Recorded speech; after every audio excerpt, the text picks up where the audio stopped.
Right, hi there everyone, I'm Phil Weeden from Classics World. We thought while everyone's stuck indoors, we'll try and do a few Q&As with the editorial team. So we've got a few standard questions and hopefully we'll be able to do the same with some of the other guys on the team. Biggest overriding memory I have is of sitting on my father's lap and driving his 1979 Talbot Avenger round a car park while waiting for my grandmother to finish her shift at a hospital. My father had a number of those company cars. They were all Roots Group cars. So he started out with a Hillman Avenger, then a Chrysler one, and then a Talbot one. It's the Talbot one I specifically remember. My next door neighbour was my driving instructor, and I therefore took all my lessons and passed my test in a 1992 Rover Metro 1.1C. So that was the very base model with the metal bumper, not even the full plastic ones that the higher spec cars came in. I remember being a really good little car actually. It was a nice driving position, easy to drive, nice light steering and controls. Had no problems with my lessons and passing my test, so it was good. Well, I was really lucky actually, because I was given my mother's car and we went and got her a new one. So I was given her, at the time, 5-year-old Mark IV Ford Escort 1.4 LX in Stratos silver with the two-tone paintwork, tilt and slide sunroof. I just thought it was the bee's knees. It was really quite posh by anyone else's standards. Had an aftermarket alarm and remote central locking, which was always a bit rubbish because the solenoid didn't work. So you didn't always manage to lock or unlock all the doors at the same time, and it didn't even include the boot either from memory.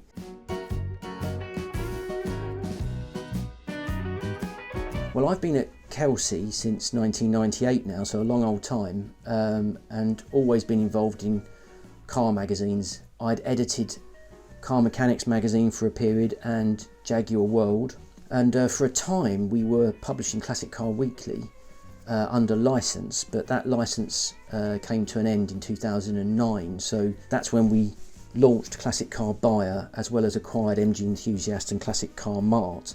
I was involved in the launch of Classic Car Buyer, so the first issue was the 3rd of December, I think it was, 2009, and I was involved in it pretty much from the outset really. I've been really lucky in the job that I do to have had lots of fantastic car experiences. I drove across the United States with my girlfriend in 2001 in a Jaguar XJ8. Now it would have been a Daimler over here, but it's called a Vanden Plat over in the States at the time. 3,500 miles in 9 days, started in New Jersey, went up to Chicago and kind of followed some of Route 66 all the way to California. That was pretty epic, a real bucket list thing that was fantastic.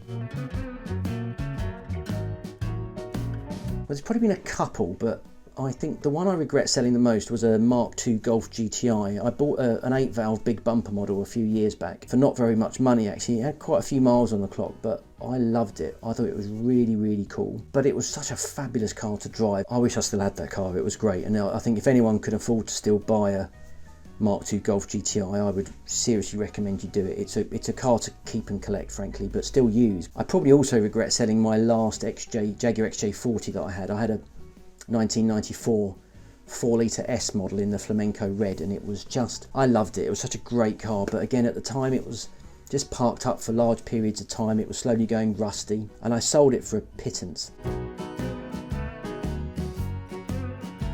Thinking about it, I'd love a classic Range Rover, probably a kind of a pre-air suspension, so maybe a late 80s Vogue model. A Land Rover Discovery 4, because I think that's pretty much the ultimate car for anything you need to do. I'd have a modern Jaguar, an XFRS Estate probably. Super rare, but mega powerful, really cool, and you could do anything, go anywhere with that, and that would be amazing. I'd also have a classic Jaguar. I'd have a Jaguar E-Type Series 1 Roadster, but the 4.2. I drove S&G Barrett's one. I just thought it was the best classic car I'd ever driven, and probably still is to this day. A VW Lupo GTI maybe, something like that.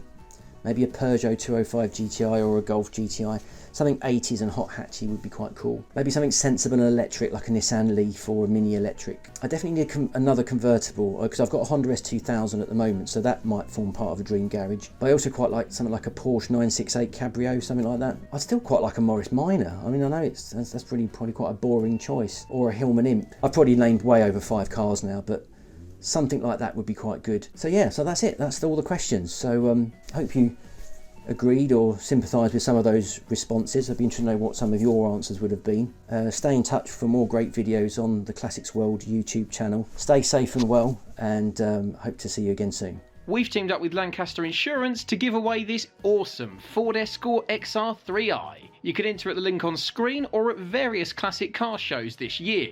Get involved, and for completely free you could win this hot hatch icon.